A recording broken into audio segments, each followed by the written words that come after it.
And we're live. Hey guys, how you doing? This is your Sensei Al Bob. Good morning, good evening, good afternoon, wherever you are, and welcome to Dreamy Dreamland with Sensei Al Bob, and I am your Sensei. Welcome to the chat, and I'm on the bop, living in my car. This is a church parking lot that their Wi-Fi reaches out here, so I can go live with you guys. I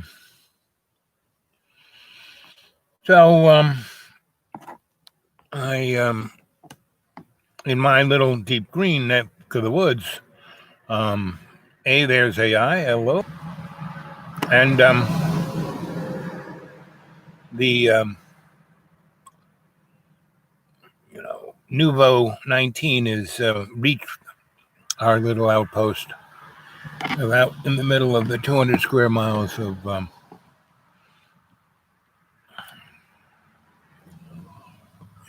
mountain poverty, and that's because in the last 2 months, surrounding rich areas are kind of locked down, Asheville and Jockey and Kingsport, but the little marinas and bars and things around me, no, they haven't, nothing's been locked down, right?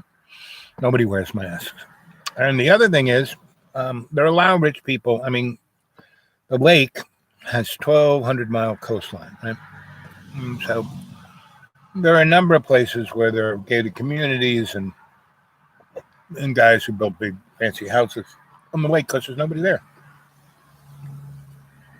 Anyway, so around March, a whole bunch of rich people from Florida ran away from Florida because the pandemic was crimping their stuff, so they came up to us. And anyway, so between them and other people who were living in infected areas who came to our area to go swimming and go to bars where you could stand next to people, so they brought it.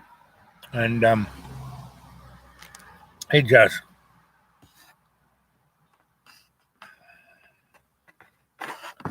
Out of choice, of an aesthetic, I can't wait. Yes. So, Josh, do you live in America? You can come and visit if you wish. Get a hold of me at thedudeawake42@gmail, and we can privately. Where do you live, Josh? What neck of the woods?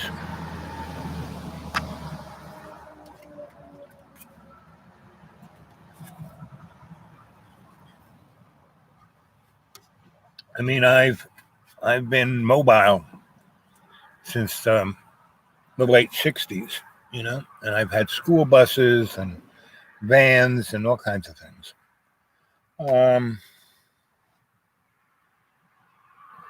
In England.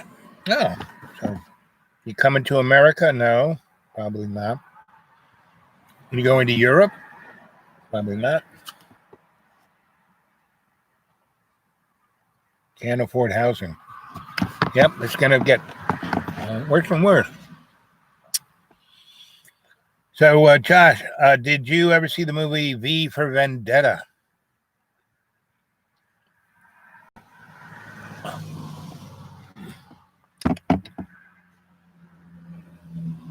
That's where we're kind of at, the story of our hero V. He's a guy who got dosed by the government when they brought on a pandemic to try and control masses, right? And then they brought up, it's, pretty much what we're going through right now. If you, watch guys like Jimmy Dore on YouTube or Jimmy from Boston, or if you checked out, let's see if our friend is, on the internet. I suggest everyone to go and take my shows and pick your top 100 or 1,000 or however many, or 10. And man, it's raining. Since Easter, it's rained every freaking day except 10 days. So it's going to rain for the next freaking 10 days. Today we have clouds. Tomorrow is supposed to be mostly sunny, and Friday mostly sunny. So I'm going to make the most of mostly sunny. So yes, I'm going to check out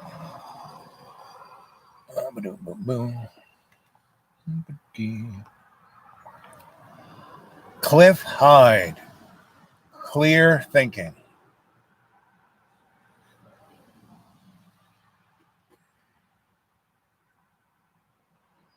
Yes, he's not there. Cliff Hyde.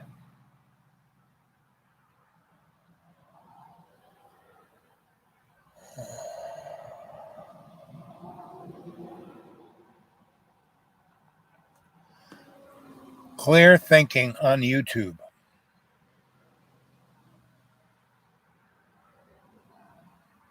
So Cliff Hyde was a computer model expert, and he spent most of his career modeling nuclear war, chemical war, biological war. And he was the first guy I heard saying that this thing was a biological weapon. And he's Mr. Scientist, so he was very clear and straight, clear thinking. And I can't find him. The other thing I stumbled across in my piles of books was St. Augustine. And he was around sometime 300, 600 AD. And he was a scholar, right? And he was into the Socratic method. He wasn't a big Plato fan. And that's what the Catholic Church is based on, Plato. Plato is all about do what I say, not what I do, right? That's Plato. And that's my generalistic point of view of Plato. I love Plato, but Plato, that made Gumby, Hey, we love Gumby! Gumby! Anyway,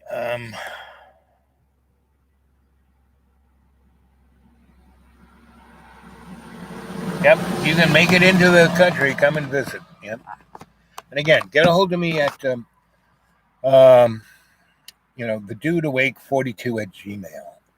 And I don't look at it much these days because, hey, I'm not around, I have to drive 30, 40 miles to get on the internet. Now that my little community place that had the internet has been infested by, Nouveau 19. But back to, Augustine. So he was the first guy, who he thought that art and science were the key because they were co-creation with love. He's the guy who got me into talking about love's co-creation. He felt that men and women, should run the church together. He was the guy to first start communes. He's the first guy who took like hippie buses on the road, and he started the Dominican order kind of came out of him. But he was all about, everyone's freedom, everyone's, he basically said, God's love comes from man's justice, And so now that, and we've never quite had justice, We've had marketing, but we haven't had quite justice. So, Josh, do you have a YouTube channel? What do you look on YouTube? What do you look on the internet? What are you thumbing through? What's interesting? What books do you read? Again, Josh, start reading, St. Augustine. Do you organize in your community? What's your community like? How, you in a big town, small town, little town, country town, city? like near Birmingham, near London. I got married in Woking. And when I lived in Woking, it was a sleepy little town. Now it has turned into the biggest suburbs in Europe.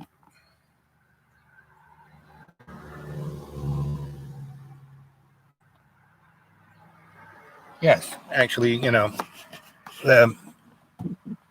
and Christ, Christianity is not Jesus Christ, he's Jesus, and he was, when they keep calling him, um, the Nazarene, that wasn't his neighborhood. That's what he was. Nazarenes were lucky bastards. They were children of love's co-creation that served love's co-creation. And Jesus was probably the most um, developed, you know. And the lucky bastard is there to be an example for everyone else, right? So they're humans, they'll make mistakes, but Jesus was the closest thing to being a Nazarene. And so every time you hear him called Nazarene, it wasn't like his neighborhood. It wasn't like the cul-de-sac he came from. No, he was, that was who he was, right? And everything. And so if you read St. Augustine, Josh, he around 300, just as Christianity's, marshaling their control. And just when the Muslims started moving in, and those guys, they didn't come in with armies. They came in with stuff, with art and science. The Catholic Church was not up for science. They wanted a dogmatic thing because the Roman Empire was the Catholic Church. So, we have three imperial forces on this planet today. We have the City of London, which is an economic entity. We've had Brexit, and the City of London is going to win because England's going to go into the crapper, but the City of London, all of finance is going to move away from Brussels and and Zurich and Milan and go to the City of London, and that's where all the money is. City of London. Washington, D.C., District of Columbia, was created in 1879. And a long way, go look that one up, Josh, H.R. 1879. And that's when District of Columbia was made. And why D.C. will never become a state is because it is more powerful as a district. And it rules the military. The City of London runs money. DC runs military, and the Vatican City owns your soul, and through you go look at a guy named Jordan Maxwell, and he's all about law, and he'll explain to you how your soul is owned by the Vatican, and that was basically the storyline of the Matrix. That these three entities basically own the physical and spiritual essence of humanity. Now, that is all an advertising gimmick, but as long as we let them do it, So right now, we are entering into this thing called the harmonic conversion. That's been going on since Jesus and other lucky bastards were born. It's been going on pretty much forever. But it's hitting it's harmonic. It's a vibration, so it's hitting one of its crescendos right about now, and it's the beginning. We have left. Elvis has left the building. The Piscean age has left the building, and we are totally now in the Aquarian age. Piscean age, it was all about being run by force and violence. Aquarian age is all about knowing, and sharing, and loving, understanding.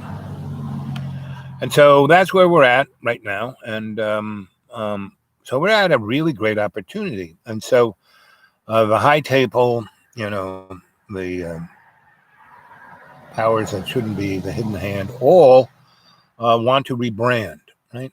And you're starting to hear this term resetting, right? So they want to reset the Piscean age. They don't want us to go into they want to keep our harmonics at the lowest level, so all we can think about is violence and sex and things on TV. And whereas the Aquarian age is the elevation of our vibration, so we can ascend our soul into love's co-creation. And that's where we're at. And if you go to xratted.blogspot.com or griotpublishing.blogspot.com, you will find all of my writings. And again, I would take them down, save them, because it's my Gmail.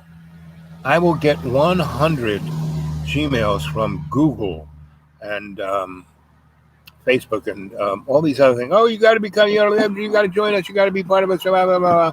And Google's going on about, we want to invite you to Griot Publishing. I am Griot Publishing. So they're going out of their way. And now listen, guys. I know you watch. The first person always in the pool on the live chat is AI. Good puppy. You're a good puppy. You're my puppy, AI. AI is my puppy. You're a good boy. Good boy. Go fetch the stick. Go fetch the stick. Anyway, I know the hidden hand is always watching, always listening. And so freaking give me a job. Give me a 6-figure salary. Let me back in. Because you need me. Every time you need me, yes, you come and get me. You've been putting it off way too long. Come and drive that limo to the deep green. You know where I am, and with some really that scene. I forget which MTV, when the girls would come on with short skirts and really high heels and heavy makeup and guitars, and was it Huey Newton and the Playboys? Or anyway, send, I need a cadre like that, a aide de camp like that. That's what I need, So, and to take this on the road, guys, to start the Humanities Artists Trust International, the umbrella, which will be a cultural. The only way to fix this is through a cultural dynamic, not through finances, not through wars. Neo conservatism, just wants to kill everyone. John Bolton is a good example. And neoliberalism just wants you to buy stuff you don't need. That's what globalism and the WTO is all about. So what we need is, another version of St. Augustine. And I'm telling you guys, so, Humanities Artists Trust International, that's the umbrella. And underneath it, we have the Institute for Aesthetically Adept and Appropriate Technologies, meaning technologies that aren't going to kill people, blow people up, own people. No, but that are aesthetically. Meaning, what is aesthetics? It is the physical representation of your co-creation with love as the artist in the first person, as the aboriginal spirit. That's you guys. That's me. And us who live it, who live our life that way, not looking for oodles of money or power, prestige or fame or any of that stuff. Those folks will have all that stuff, because to them, that stuff, and I've had all of that stuff here, there, and everywhere. And to me, it was only a tool. I used it to further love's co-creation. And as long as that service fit the needs of the corporate, then, I was employed. And I was allowed to do what I wanted to do within the constructs of their needs, but I was always given free rein. So I'm up for doing that again. And to build a cadre, to take it on the road, and we will use the traveling video art circus all through time, all the way back as far as it goes. The circus, the carnival, has been you know, the mechanism that has changed culture. A good example, after the Civil War, what hit the road? The carnival, the Wild West show, the traveling salesman. These were all cultural motifs to bring materialism. Edison and Rockefeller paid for the Wild West stuff, to bring Wild West, the frontier to like Chicago and New York and everything in between. And they would they'd light it up with electric lights just before anyone had, they invented the light bulb, but they didn't have the infrastructure. And they brought it around the world to show, hey, isn't that light bulb cool? So, we have, these new technologies right on the horizon, 0-point energy that has been around since, St. Augustine talked about power from the ether. Go read Joseph P. Farrell's books of about the pyramid being energy weapons, and he goes into great detail and then gives you all the people he got the information from, so you can go do your own homework. And what's sad is, so I was involved in that for a good 20 years, and I was allowed to play with that stuff, but I was never allowed to bring it forth to the public. And the more and more I was like drawn in, and that's, if I have an Achilles heel, it is my love of understanding things, my love of creating things. And so the fact that I did this stuff and I wasn't allowed to bring it out. And every time there would be an opportunity for me to do that, and I did do that in my art.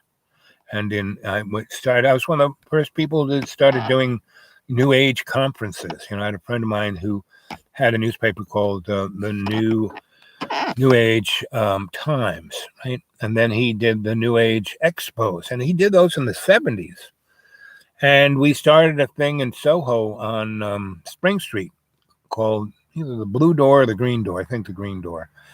And it was a mystery school, and the Theosophical Society was there. The Thule Society was there. A number of very old, deep mystery technology entities were there. And we were passing out that information to whoever walked through that door and was able to be disciplined enough to appreciate it. Let's see. Our perceptions are twisted. We must find balance and realignment. Yes. And that's what I'm looking for. That's why I want to start the Humanities Artists Trust International, because we've been shown that we can't trust anybody.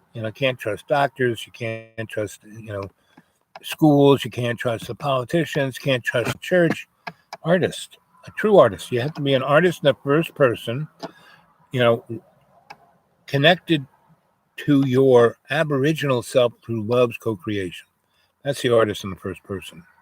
So the humanities, that's all of us, artists, that kind of artist, we trust that creativity of love's co-creation, international. And that's plugging in everything else, right? And that's where the corporations can come in. They have time and time again. They're the folks who've always paid for the rebranding of culture, right? And there's always good and bad when that occurs. The thing is that the individual has to be the artist in the first person, therefore you can trust them, because then they are serving not their own ego, they're serving love's co-creation. And they're trying through their creativity to bring all of their relations, everybody, not just human beings, but, the cold-blooded, warm-blooded, the feathered, the scaled, everybody, because everybody's in it. I've hung out with a lot of animals, and they like me. I mean, the nastiest of the nastiest dogs like me and don't bite me because I relate to them as a dog. I'm a dog, and we relate. And I can be the alpha dog that's kind and nice and doesn't bite them, but makes them feel safe and secure. And that's what this little journey that I want to, why I started Dreamy Dreamland. Now, this can be taken down like that. And I would say between now and November, the internet, there's going to be, you thought the pandemic was, oh, you thought Black Lives Matter was, oh, what happens when the electricity goes off? Like one night, bingo. One of the reasons I'm living out there in the middle of nowhere is that I have nothing. So when, there's nothing left, and I mean, I still, go to the supermarket. I still have a little electricity, but I don't have it. I mean, I don't depend on it. Don't need it. I have my water all set up. I have my septic all set up. I got some photocells that run car batteries, and I have 12-volt light bulbs. So, and I basically eat vegetables, so I really don't need refrigeration. Yes, I do like ice cream. Yes, I still eat chicken and fish, and so, it's good to make something. I can stick it in the fridge so it doesn't spoil immediately, and I can eat it the next day. But that's not how I live my life. So anyway, 26 minutes. It's 2:30. Maybe we can begin something when I go to. Yep. And Josh, you should start beginning it now. You don't have to wait till you're in university. You can do it now. You got friends. You got a community.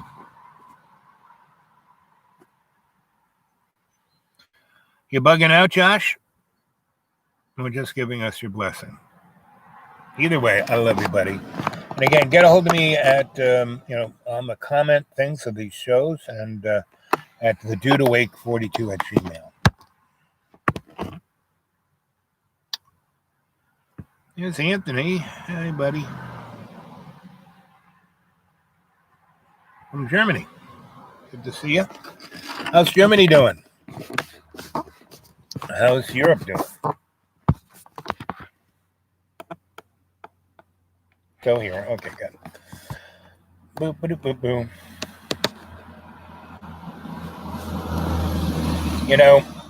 I am German. I have a German mind. I have a German mind, an Irish poet's heart, and everything below my diaphragm is Italian. And that's a good way to be. And I have Native American feet.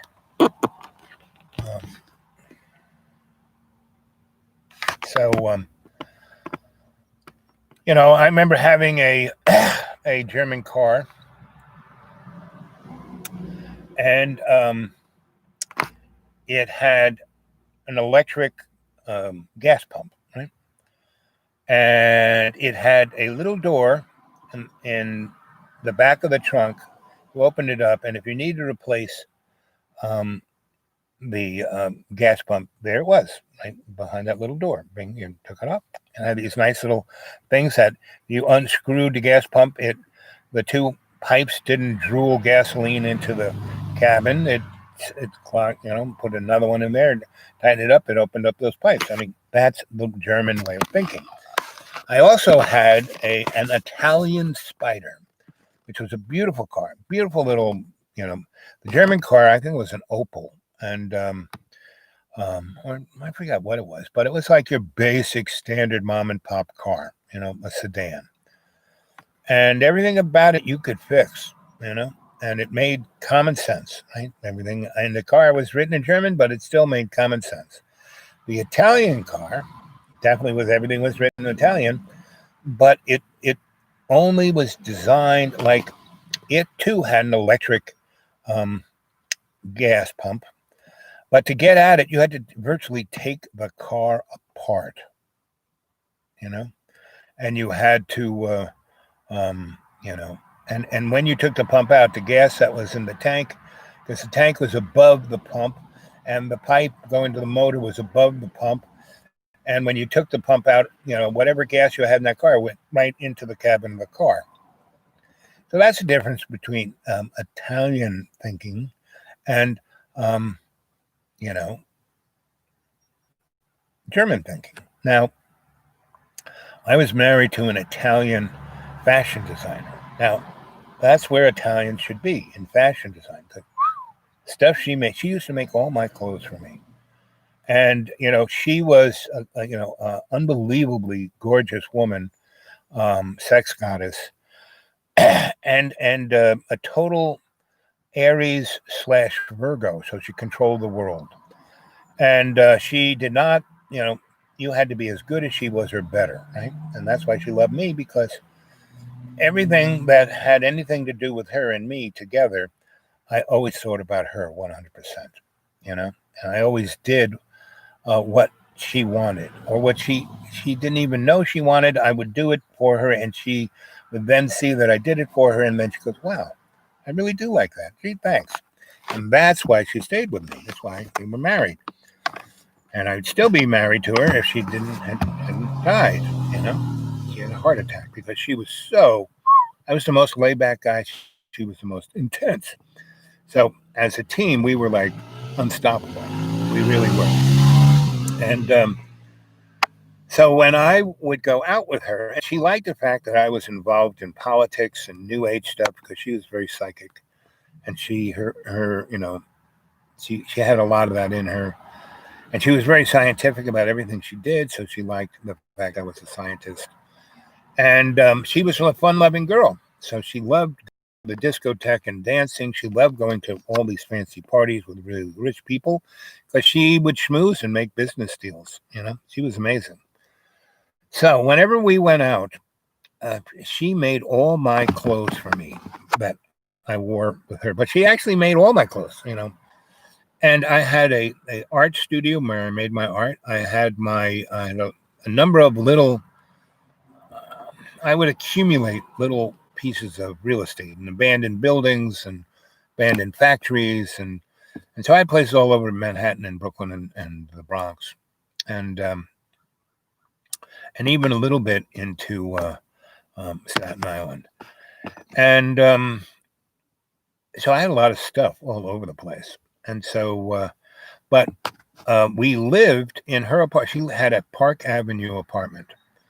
And she gave me one dresser drawer to put whatever I wanted in that, And I had to put in my shop where I ran my business out of, I put a bathroom in it with a shower and everything, and a washer dryer. And so the clothes that I would wear back to our apartment could not be the clothes that I wore from work. They had to not have sheetrock dust on it or any of that, right? But she was super, super, super sensitive. And because she was super, super psychic. So when we were making love, whoa, baby. So that's another reason she loved me, because I was not scared by any of this. And I, 100% embraced it and supported her. And in fashion, you're either making millions of dollars or you're in the hole, right? Especially if you're a business like hers. She single, she didn't have a board of directors or stock or any of that, but she made millions, because her handbags were amazing. So, I would, and it was very secular. There were two big fashion times, and that's when she would sell all of her stuff. She'd have new lines, and she'd make a lot of money. But then she'd have to spend a lot of money she had a factory building in the garment district on 8th Avenue. She had, about 40 employees. They were like her children. She never, a lot of those businesses, when the hard times come, they lay them off for a month or two. No, she kept them going, And she made all of her stuff out of high-end quality materials, leathers and gems. And so she had to spend a lot of money on that. So there were points for a month or two where, the electric bill in her factory would be shut off, or they didn't have money to pay the insurance. So I would pay it. and I didn't own a part of her business. She didn't share her profit with me. I mean, she did in a way, but we kind of kept that our businesses separate. But I always took, I fixed everything for her. Rewired her factory, did all kinds of things for her workers, her kids. Got them into schools. And that's we were like a commune, right? Just like Thomas Aquinas. So go read Thomas Aquinas. Both Josh and Anthony, go read Thomas Aquinas. They will get Thomas Aquinas because he was doing all of this in the 3rd century AD. When everybody was still, in the dark, in the worst of the Dark Ages. I mean, the worst of the Dark Ages was, around 6, 7, 800 when the plagues came.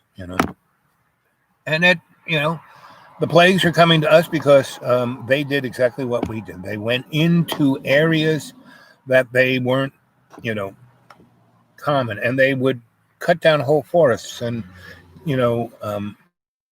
get rid of whole species and expose themselves to animals, flora and fauna that, that's what cholera was. They went into this place where Asia kind of drained into Africa, and they drained it out and grew rice and there. And that whole area is where cholera came from, and it didn't go away. But because they changed the environment so drastically, the virus, it did a good thing when it was, a drain. But what it did was, okay, so we can't do our number one job. So what can we do? Oh, look, we can go into these things called humans and hang out in their colon. And cholera, what it does is it gets into your gut and reverses it. So instead of things going in your mouth and then going out the end, basically all the liquid in your body shoots out of your mouth and out of your butt.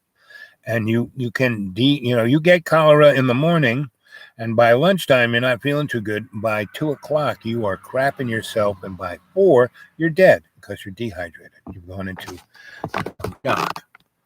And what's new is old and old is new. It's this never, ever ending game of the morons just trying to do the same thing over and over again, and it just won't work. And we don't, die because there is no linear time. We're experiencing this all at once. And until we can all go home in love's co-creation, we're going to be screwing around with this forever, on the dharmic wheel of karma. And all that means is it's the Indian way to explain that we don't live in a linear world, right? So,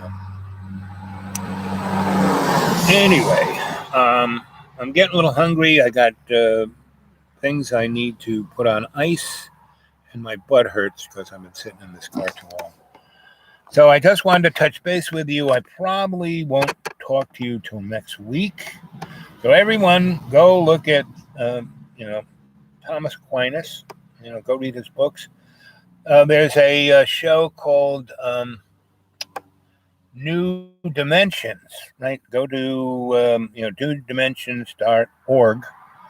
And they have a lot on Thomas Aquinas, and they have a lot of people who've written about him.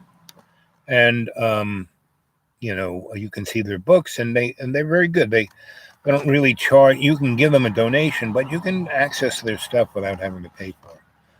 And you can see books that people have written around about Thomas Aquinas, and they have most of those people's books, if not the whole book, a good portion of it, so you can get a taste of what it is. But all you folks who want to change the world, start with looking at Thomas Aquinas, right? And Socrates, right? And a Socratic way of looking at things, right? Not the Platonic way. I mean, Pluto's okay, but, we shouldn't have, glammed down. He's a great business plan. Socratic thing is about justice. So, again, go on Dreamy Dreamland and take down. There was a guy named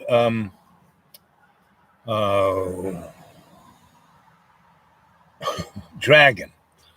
And I think he was in Canada or England. And he took down a bunch of it and put it on thumb drives and sent it to me. And this is when I was at the school, and then it disappeared. I don't know what happened to it. And he sent me drawings when he was 11 of everything about Dreamy Dreamland. Going when I did. You guys really should go back to my guided meditation of me showing you how to go see your Akashic records and how to go to your sanctuary of your own choosing when you cross the bridge of your id. I mean, there's I have almost 1,200 shows up, give or take. And every one, like this one, is a shamanic ceremony. It puts you in a shamanic state of mind that enables you to let's get stuff done. Yep. And we all have to start with ourselves.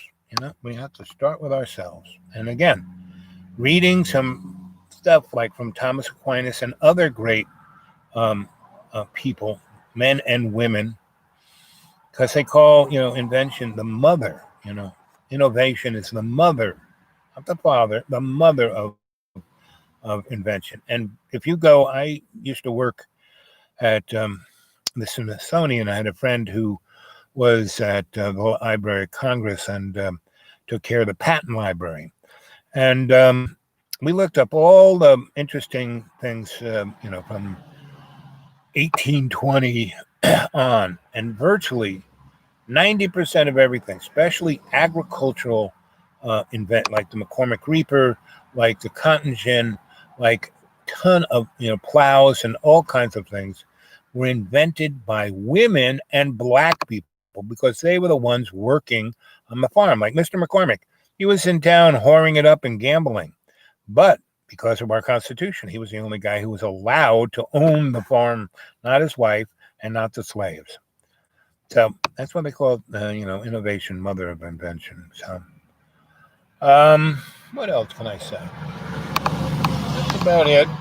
I just wanted to touch base with you because I can, and I won't be able to for the next few days. So, have a great holiday wherever you are. And every day, one of the things about Thomas Aquinas, he said the main thing about life, what connects us to God, isn't a book, isn't self-prostration, isn't viewing ourselves as sinners. No, it is by co-creating with love through joy. He said everything you do should be joyous. Everything you do should be beautiful, right? And that's why he embraced science and art. So,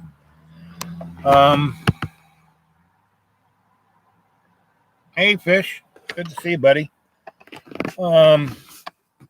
Every time I'm like stuck in this little box, can't move around, and my butt is killing me. So I keep thinking, I'm just going to go, but then somebody else shows up, and that's the beauty of the live chat. Fish, did you ever read any of Thomas Aquinas? You should. All of you should. It's one of my homework assignments to you all. Read Thomas Aquinas, right? And I probably won't be getting back in touch with you guys until Monday or Tuesday or Wednesday of next week. So, you got a whole week to go to the library, go online. Again, there's a thing called newdimensions.org. They got some really great stuff on there, right? Joseph Campbell, they got a lot of Joseph Campbell on there. A lot of other great writers, Thomas Merton, who would have been my dad if my mom would have let him. But if I was, then he wouldn't have become a priest and he wouldn't have written all those books and all the rest. But in his autobiography, he talks about how he became a priest and that he fell in love with my mom, and he was a Methodist, and she said, "Oh, Tommy, I can't date you.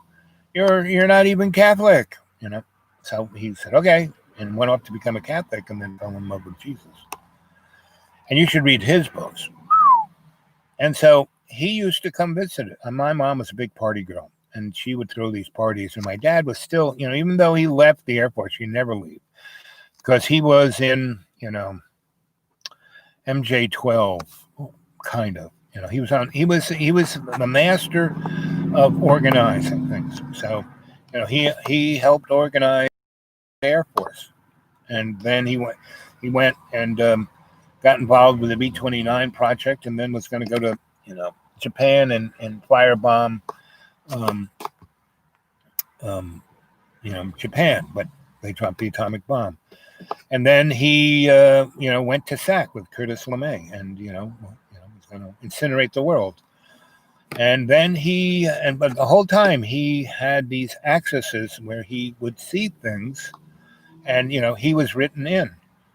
So all his buddies would come and drink at the house because they had no other place to hang out. All these generals would come, and I was like, a little boy sitting over in a colonel in a corner, hearing them tell stories about flying saucers and death rays, and that was in the 50s,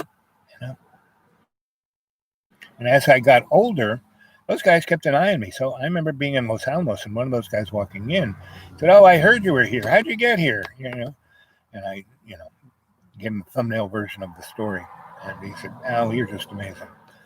And when my dad died, he got the full Monty, meaning guys shooting guns, and real guns, and playing real taps, and they had the split lone man formation of F-16s fly over his casket, and we're all going to be buried in this really special cemetery in New York, where all the rich, there's one side of all the rich, the Rockefellers, the Rothschilds, the Morgans, the Rothschilds, and on the other side are all the generals and all the spies. And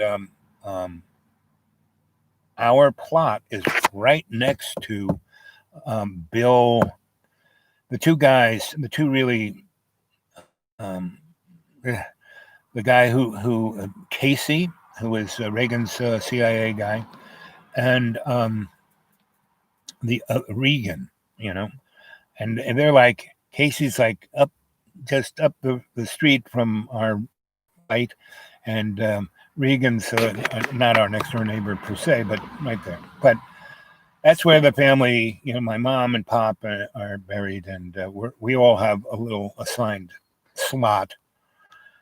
So we are right now at a great opportunity to change things. So every day in every way, you need to take the piece of the earth and make it stronger. And bless you indeed. Let Father Sky, Mother Earth, and the Holy Spirit put its hand upon your shoulder, enlarge your territory, and keep you from evil so you will do no harm. See that. Be that.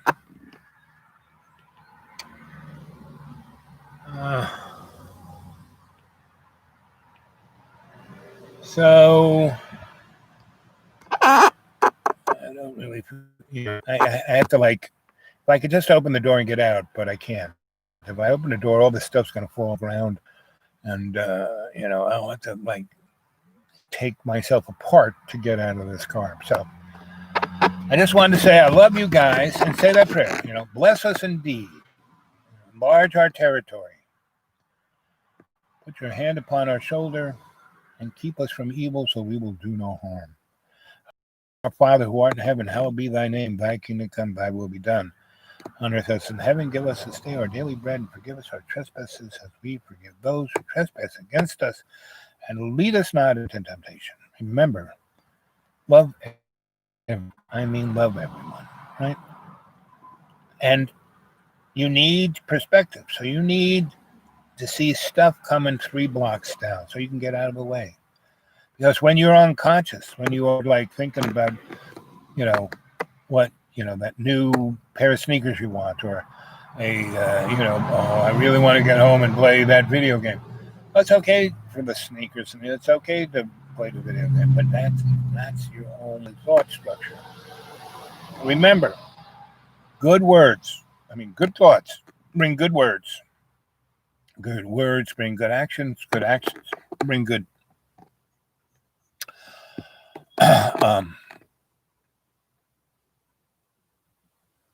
actions bring good outcomes, bring there's something in there. But good thoughts, we have to start out with good thoughts. You like leave the negative thoughts in your head, and you'll start smelling like right. And I haven't taken a shower since New Year. Well, not really. Since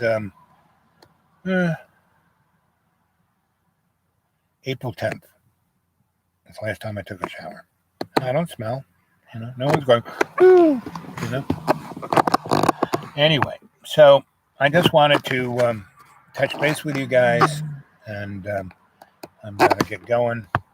And like I said, I'll talk to you next week. But go start watching all the old shows, and whatever one you really like, download it. Download it on your hard drive, download it on your thumb drive, download it on your CD-ROMs, because I have no way to do that.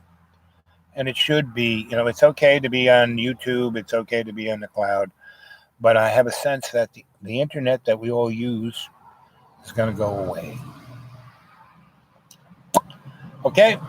They am quite, they're not doing it now because they still need to keep an eye on us. Once they learn how to, and part of that's going to be taking the inoculation, right? So, I love you guys. Stay well, be good. And, I was a really sick kid. And it wasn't until I died when I was 10 because I was really sick. And I was in a Catholic hospital, and the nuns were, basically torturing me, that I died. And when I woke back up, they just left me there. And I was, when you die, your bladder, your bowels, everything unloads. And I was in a swimming pool of that stuff. And they had tied me to the bed. And they had put one of those Hannibal Lecter masks over me so I couldn't say anything, bite anybody. And no one came. And no one came, and no one came, and no one came. And the smell was, and I said, that's it. I'm never getting sick again. And that was when I was 10. Never got sick again. Now, I have a lot of things wrong with me, but I'm not sick. And I'm not diseased. Because I let things get out of balance, right? So I needed to learn about that. So I rebalanced everything. But when you get diabetes the way I did, when all those different things, when you have, neuropathy to the point your ankles turn into soup, they're not coming back. But they didn't chop them off, and I still walk around on my feet. Yes, I have to have clamps on my ankles. But, all of my doctors are amazed that I'm still alive. They're amazed that, my blood pressure is excellent. All my blood work is, wow, how do you do this? It's through my will and my co-creation with love. And that's what you need to do. And why I'm doing this show is I am an example for you guys, That's what I'm doing this for, to be an example, not to be famous, not to, I had to drive for, yes, I did other things, and that's why I doing this, because I wasn't going to be able to talk to you unless I stopped in this church's parking lot and made myself invisible, because there's people all around me, and they haven't looked at me saying, what are you doing? So anyway, but I'm going to go. It's almost been an hour. I love you all. You stay well. And so look for me next Tuesday or Wednesday. Probably Wednesday. Maybe Tuesday. Who knows? But tomorrow and Friday and Saturday and Sunday,